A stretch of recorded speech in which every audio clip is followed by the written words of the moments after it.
Live. And hello, everybody, for the second time today. I'm back. It's Jo here from Sacred You, and I am a part of the tribe. I'm a host of the tribe, Empower You to Live Your Best Life. And this time around, I'm having a conversation with the beautiful Christine Clifton, who's tuning in all the way from the other side of the world. Hello, Christine, and welcome. And today we're going to be talking about conscious conversations and finding your voice and your own value, which is what Christine will be covering as a masterclass facilitator in the Sacred You Harmony Festival coming up next week. Can you believe it's only a week away, everyone? I'm excited. I hope you are. And just let me introduce Christine a little. I love the topic, and I love what you do, because it's such a huge area that a lot of people feel stuck in, and particularly as business entrepreneurs and soulpreneurs, in all areas, even in relationships, right?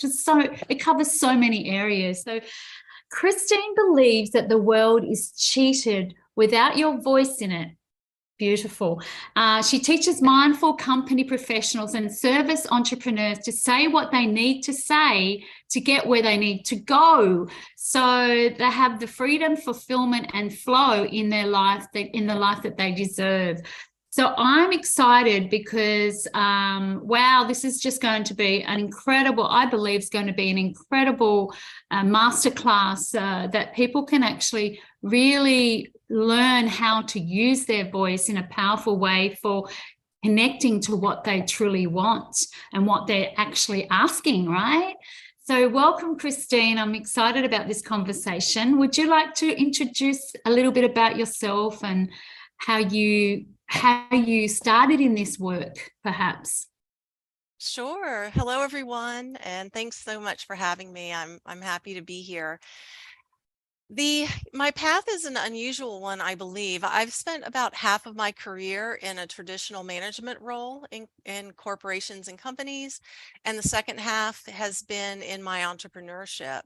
And when I was working for companies, I was in department store management, I was in restaurant management, I moved into human resources, and then I actually had a stint in sales as a sales coach as well before I left corporate. And so all of those obviously I had to use my voice in them. In my first career in a management trainee program, when I was part of a department store, I remember speaking the return policy to a customer, and she was staring at me like I had six heads, and I didn't know what was. And when I finished explaining it to her, she said, "Where are you from?" in that tone of voice. Now, I had been raised in Columbia, South Carolina, which is in the South here, obviously in the States. And this was in Maryland. The store was in Maryland. And so I was such an impressionable young professional that I purposely began to change my diction from that moment on. I wanted people to be able to understand me. Mm-hmm. So that's just one quick example. And then when I started my first coaching practice, as someone who was facing fibromyalgia and chronic fatigue myself at that time, I really had an interest in working with other people with chronic illnesses. And so what the topic matter of choice was of most of those people were, how do I advocate for myself? How do I set boundaries? How do I tell people when I need something? How do I ask for help? How do I tell a doctor he's being a doofus, or, whatever word, fill in your word there. Yeah. And so again, it was the need of that group that began to draw me into helping them know how to use their voice or to communicate. I opened a wellness studio as my next business, and I had to promote it and promote myself. That pushed a lot of buttons. One of the things I like to say is, if you want the best personal growth course on the planet, start a business, Yes. because all the stuff, comes up. And after that, I moved into marketing, and I was teeing up appointments for entrepreneurs. And then I was finding that they had no good conversion rates. They weren't converting those appointments into business. And so I started drawing from my sales coach experience in corporate, and I switched from setting appointments to consulting and coaching them on their sales conversations, specifically how to make, draw people through the sales conversation. So at each iteration, it was, I say that life's the dance. Sometimes you lead and sometimes you follow. And I believe your business is the same thing when you're open to your organic evolution and unfolding. So I'm happy that and I actually used to teach dance as a side note, swing dance teacher here. So to be agile, in life is really key, because you never know what possibility the universe might toss you that you weren't planning for. And in what I've just shared, as well, as I began to evolve as a human being and step more and more into my soul's calling, into my spiritual awakening, I started drawing like-minded people like that with me. They kind of heard something different about what I was saying. But I was also allowed to, or enabled to go, chuck and jive when I wanted to kind of change my business around to create a new focus. So I don't think that's terribly common in entrepreneurship. It's somewhat common because people are creatives. We have lots of ideas and we want to do a lot of things. Yeah. But I've really moved through like one step and found what I liked there, and then did more of that I liked, and then less of what I didn't. And that was my same story when I worked in corporate as well. I didn't want to be president of the United States. I just did my best at any given point in time, and then began to see what I wanted more of and less of, and just took those, steps along. And so as I began to open up spiritually as well, I really wanted to infuse my business practices with some of those techniques that I was using, whether it be law of attraction or energy clearing and protection, those types of things. And so I started, using them on clients that were already working with me for longer term. And I blessed them. I dedicated my last book to 2 of my longer term clients, because they kind of were my petri dish experiment, but they loved it and their business started thriving. So they were the perfect, I don't want to call them guinea pigs because that kind of demeans them a little bit, but they were the perfect practice for me. And so that's how I work today, is I really work one-on-one with the individual to honor who they are, so that we can find the right words to say, the right business components that fit, and if they're career seekers, the right career that fits. Wow, that's amazing. It sounds like you've used all of that cumulative experiences from your past, and then just sort of, package them into one to really bring forth your gift. And then adding the spiritual element to that is, wow, that's incredible. And, I was thinking when you were speaking there that it's a really huge area of what people need in this world to be successful.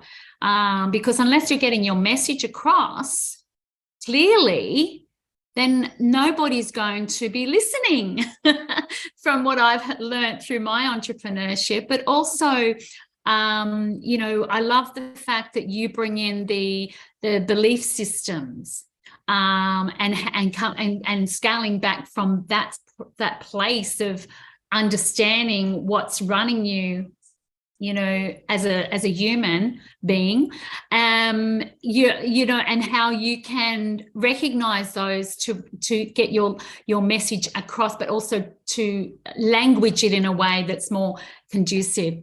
So we've just got a message to say we've got JC Clemens watching. So hello, JC. Thank you. Hi, JC. I know her. Yeah.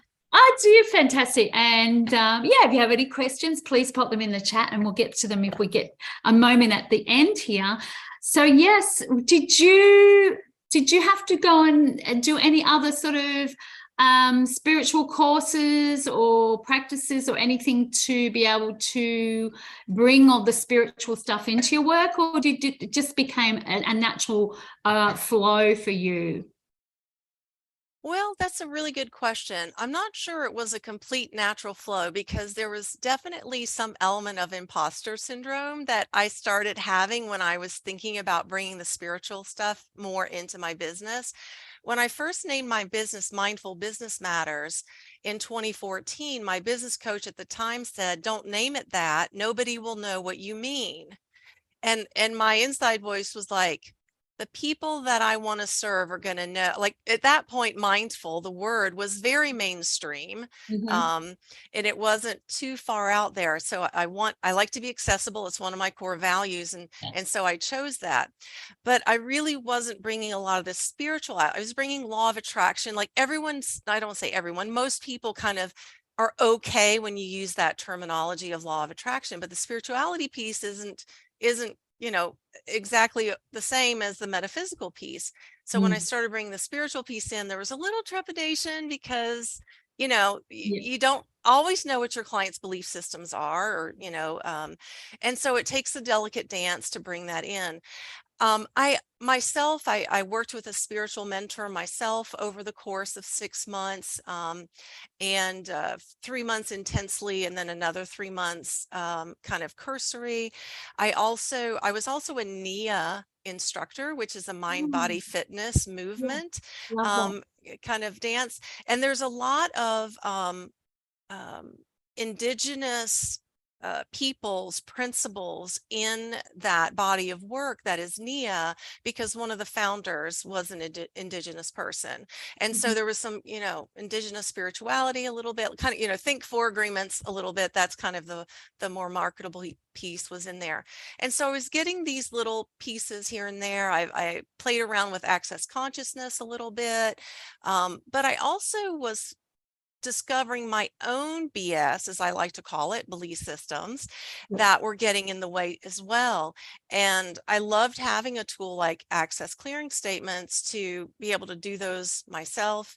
And when I brought those into client sessions, people just physically, mentally, spiritually, emotionally, just really opened up. So it took a little while. It was a little, I have to be honest, because it wasn't like I was like I'd gone to school to be this thing and now I was delivering this thing. I'm kind of like a cherry picker, where I kind of I like this from Access, and I like this from the Four Agreements, and I like this, from Neil Donald Walsh, and I like this from Marianne Williamson, so Yeah. I was kind of pulling a lot of different things together that resonated with me. So that's kind of how I came to pull everything today.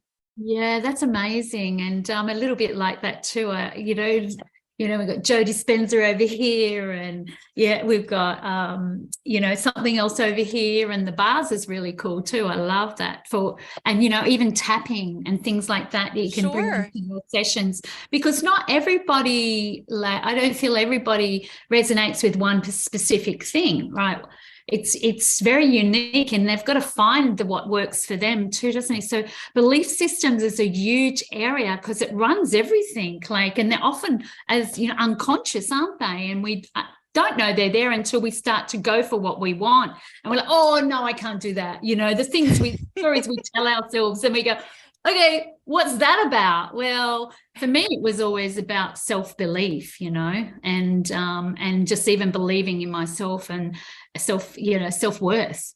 And this is like exactly what you said. When you're doing business, when you're going for your dreams and your goals, everything's going to come up and try and sabotage, right?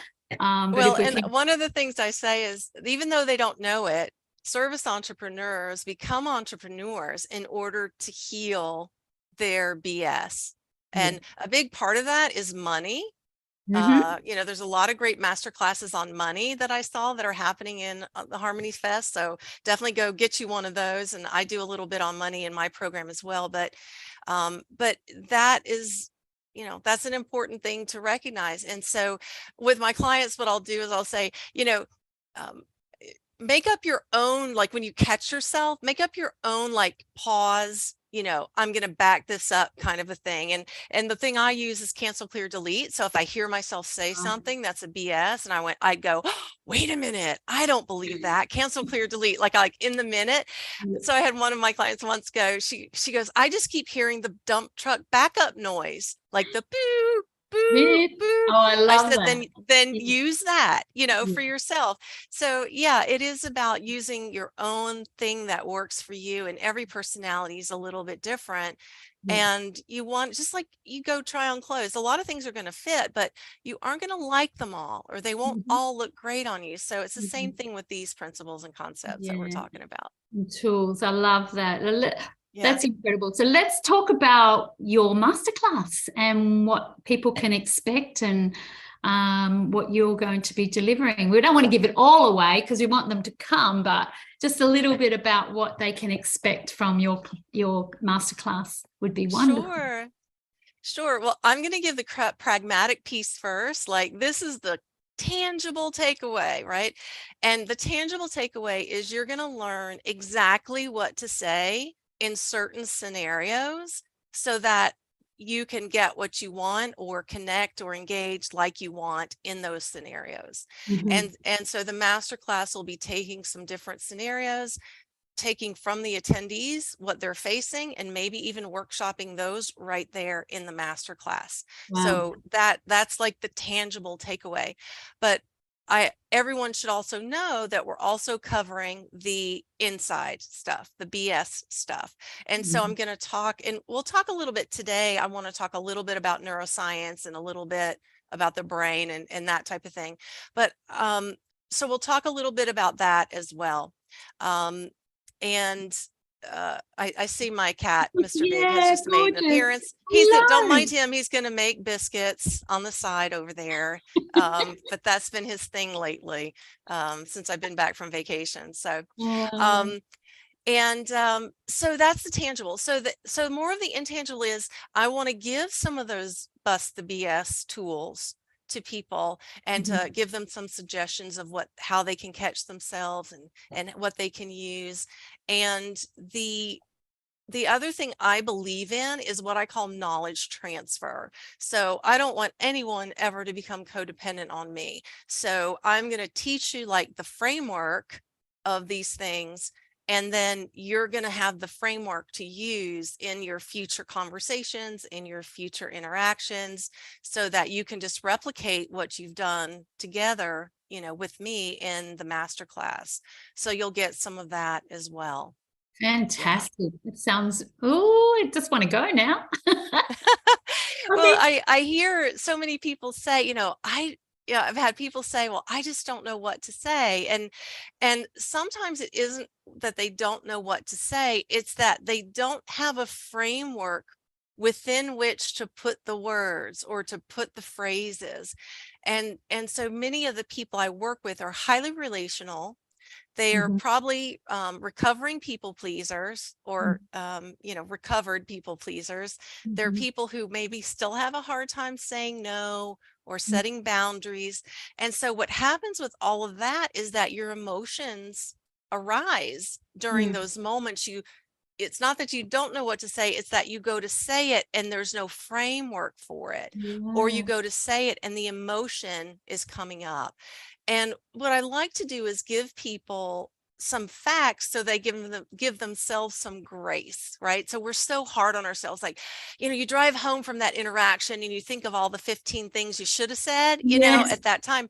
And the reason that happens is because literally in the moment of emotional heightenedness, our access to our language library is cut off, because the limbic brain is the primitive brain. So when I'm in a fight or flight state, that takes over all of my energy. Our neocortex brain, which is the new brain, cavemen didn't have language. So it's the new brain. It's almost, in a way, kind of like a separate brain around the limbic brain. So when all of the attention goes to the fight or flight, or managing the heightened emotion, literally you cannot find the words, because that's how your brain works. So I love sharing that with people, so they give themselves some grace, in the moment, as to that could be one of the reasons why. So they're going to learn a bit about their body. They're going to learn ways to circumvent that emotional rise. And knowing the framework also helps, because it's like, I happen not to be an artist that could look at a blank canvas like this painting behind me and decide what goes on there, right? I'm a synergist artist. Like I pull things together to create. And so that's what I do, is instead of giving you just a blank piece of paper to start your conversation with, I'm going to give you that framework to learn and to kind of work within. And take with you to use. And and usable right away. Yeah, fantastic. Yeah. Sounds really, really exciting. I'm just going to check if there's, I thought I saw a message there, but no. So there was a question. It was actually you, I think you answered it. I was going to ask you about the type, what types of people would be attracted to this. And you did say, people pleasers and people who don't have good boundaries. What is there anyone else that for me, I think everyone needs to learn how to communicate in every part of our world and life, and particularly in relationships, because that's how we, converse, that's how we get to say what we want. But often I find that we just close off. And again, part of that is the emotion. And as a lot of people probably watching this, and you maybe as well, the other thing that comes with it is our I call it our family of origin experience, right? So when our inner child comes with us, when it comes to our voice, and some of us had experiences as a child that were different. In my experience, I would say that, like, I call my sacred wound also what births my sacred calling. And so when I work with clients on their purpose, it's really more about looking at their sacred wound and how that's become their sacred calling. And so for me, one of my sacred wounds is being ignored. And so what does that mean? Like, my voice gets taken away, right? When I'm ignored, I don't have a way to speak to someone or to engage. So look at what I'm doing. I'm working with people on learning how to speak and engage. So yes, I think everyone could benefit, but there are also different behavioral styles. Like, I work with DISC, which is a behavioral style / communication style assessment, DISC. And there's a free one online. Anyone watching the recording or listening to this live, just Google free DISC assessment, DISC, and you can find one. And the D's, typically, like the D's and the C's of the world, are very task oriented. They're about, get her done, get the list done, achievement oriented. Again, there's nothing wrong with that. They tend to be less concerned about how they come across in conversations, or how they connect or not, or engage or not in conversations. Now, if you're a leader who is a D or a C, and you want to be effective at leading your people, your company, your fill in the blank family, even though you're a D or a C, yes, you could learn some of these, because when we understand the different styles out there, the DISs and Cs, we can cater our approach in that moment. I call it the temporary chameleon. So being a temporary chameleon in the moment to say something that wouldn't be what we would naturally say, but that we know is going to engage the person. And a quick analogy I like to use is, like, if you have a partner who loves dark chocolate, the last thing you're going to get for them on Valentine's Day is white chocolate. Right? You're going to get them, even though you love white chocolate, you're going to get them dark chocolate, right? I mean, I hope you would anyway. So that's what we need to do. We really need to channel the receiver, because when we can, they are going to be more open to receiving. We're going to be able to engage more quickly and deeply. And if you're running a business, that's going to apply to a lot of different relationships. If you've got a team, if you've got, if you're doing your own business development with potential clients, if you're working with vendors or subcontractors to work in your company as well, or strategic alliances or joint ventures. So all of this is, I believe it's wise to learn some of these things. So But yeah, I Absolutely. think people who don't want to hurt people's feelings or don't want to say something that would ever soil a relationship ever, those would tend to be the people who hold back. And I call us highly relational people. That's what I like to call us. Highly relational. Highly relational. Highly relational people. Like you heard Stephen Covey is about highly effective people, like Yes, the, yes. habits of high. So mine's Seven habits. highly relational people. And Yes. so there's a certain aspect of human interaction that we take special note of, that's especially important to us. And sometimes it makes us hold back, and that can unfortunately be intercept opportunities if we do that in a way that isn't completely serving us, or if it's done in an unhealthy way. So these are some of the other aspects that the class will address.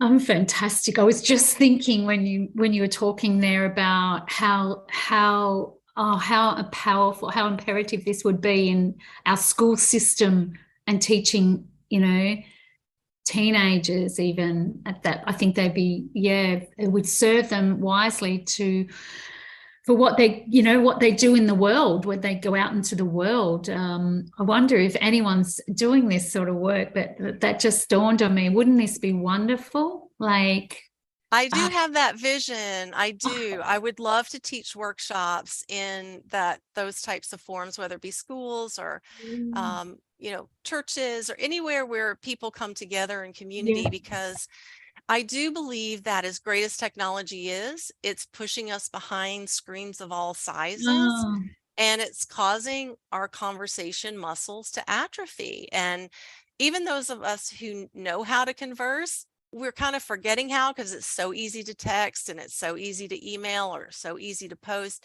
And I do believe the young people are missing out on a critical skill building opportunity with this.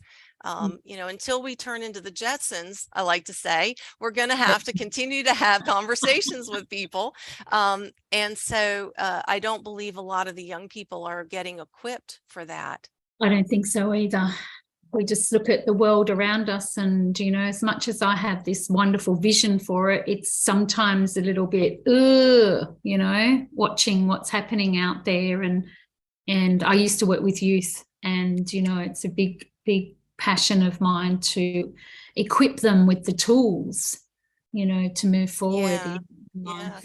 And it's, think of the word, I'm a word nerd as well, so think about the word conversation, right? Con means with, and verse means together, and it's a vocal, it's about the voice, right? So a verse meaning vocal, and so it's an exchange, it's an interplay of vocal interplay. And if we look at the word conscious, it's about awareness. And there's also a sitting with, that's part of the root of that word, like being with or sitting with. So consciousness isn't just being awake or aware, it's being in that conversation and so for me, that translates to presence, and what we hear so much about the power of now and the present moment. So Stephen Covey does say that most people answer with or listen with the intent to reply instead of the intent to understand, because we're formulating what we're going to say. So we have this opportunity to be better listeners. And that, to me, I have a world peace manifesto that I've written. Gosh, it's probably been 22 years ago now. But it's about engagement, and that I think that all these tragedies we see in the world with guns and violence and everything is because people are not being seen and heard. And that to me is like, let peace begin with me. So what's in my sphere of influence to be able to give someone that platform to be heard and acknowledged. I just got chills too. It's quite emotional when you think about that, because it's what's missing, isn't it? It's like the missing link, giving people the tools and the voice and the confidence to say what they need to say and have an impact, not only for others but for themselves. Rebuilding that belief in themselves to express what they feel is, it's okay to express, Exactly. And think about it too, like if we believe in the universe and resonance and vibration, right? So when you use your voice, you're literally and figuratively amplifying your vibration, right? And your reach. So it doesn't matter if you're a parent or a business owner or in a relationship, that when you use your voice, it's you hearing you, the person hearing you, and the universe hearing. hearing you. I love And that. so, right, so we can have our thoughts and our vision boards and that type of thing as well, and they're good. Yep. I believe, and of course I'm biased, it's my body of work, but I believe when we add voice to it, that there's this amplification that can happen in those three ways that just exponentially increase our ability to influence and impact. Yes, speak it out loud, sing it out Yes. loud, like Yes. whatever way you want, like have the vision, but also speak it and share it with yourself, but whoever wants to listen. Oh, absolutely excited for your class. It's finding your voice and owning your value, a Conscious Conversations with Christine Clifton, and the links will be in the comments, so make sure you book your ticket. I believe it's the 12th of October at 6 p.m. ET time. That's New York time, I believe. And Yes. 9 a.m. Australian Eastern Daylight Time. We've just switched over an hour forward, so it's daylight time now for us, but we have adjusted. It's 9 a.m. here in the morning on the Wednesday the 13th. So, by the way, welcome to the future. Yeah. I love saying that to you guys. Yes, yes. So it's going to be, I'm excited for this. It's going to be a really powerful discussion, but transformation, I believe, from what we've been talking about today. And so come join Christine for this masterclass. It's an hour and a half. Okay, so clear your diaries, make sure there's no distractions, and bring your pen and paper, I would say, and absolutely dive deep into, anyone that wants to really find their voice and be able to express themselves, even just self-advocacy, right? Yes. It's really important in this day and age, and particularly if you're a business owner or entrepreneur, how can you clearly get your message out to the world and serve more people by doing that? Okay, and I think that's a huge piece, because we're not clearly articulating what we actually want to say, because we're holding back our authentic selves, because our belief systems are running us essentially deep down. Exactly. Yeah. And that also tends to send out a vibration of lack a little bit too, because spirit wants nothing more than for us to step forward in our full, true, authentic selves. Yeah. So yeah, absolutely. I'm with you. I love that. Yeah, absolutely. And so is there any other wise wisdom words you'd like to say, Christine, before we close our conversation today? I mean, we could probably talk all afternoon, but we probably could. The audience, oh my goodness. We've covered a lot. I think we've covered the high points that were important for me to cover. So the only thing I might toss in is the 4 agreements here at the end. So, what are they about? Always do your best, right? Be impeccable with your word. That one speaks specifically to the voice. Don't assume, and don't take things personally. So all of those 4 talk about what happens in conversations, right? So that could be some pre-work for folks if to kind of take a look at those. But the watchers might want to look that book up. Don Miguel Ruiz. Don Miguel, yes. So if you're watching, have a look at it's an amazing little book. It's a little book, but it's so impactful. And the last one, which is I think ongoing for me, is always not take things personally. Like it's really stepping back and going, well, what in this is this message for me? What am I receiving? What part of me needs to receive the information to not take that personally. And that's a big one, particularly in personal relationships, right? Oh, absolutely. You know, Yeah. I tell people this is applicable to any time you speak with a human, Yes. Yeah. right? Which is like Yeah. everywhere. Yeah. Everywhere now. Yeah, everywhere. So I think this is going to be an incredible masterclass. I'm very excited, and I'm so happy and blessed to have Christine as part of the conversation in our community and what she has to offer to the world. Because voice is everything. Communication is everything. And this is really going to be one powerful, impactful masterclass. So come and join us on the 12th, 6 p.m. ET time, 13th, Australian Eastern Daylight Time, which is Sydney time, in the morning at 9 a.m. So please, please, please lock it in. Don't wait. Click that button now. I think it's probably already in the comments. If I know Sacred, you love communities, they're right onto it. So thank you so much for joining us today, or this evening for you. It is, yes. And we'll look forward to seeing you in the Harmony Festival on the 12th for you, 13th for us at the masterclass. Thank Thanks you. so much, Jane. Bye, everyone. You're welcome. Bye, everybody. Thanks.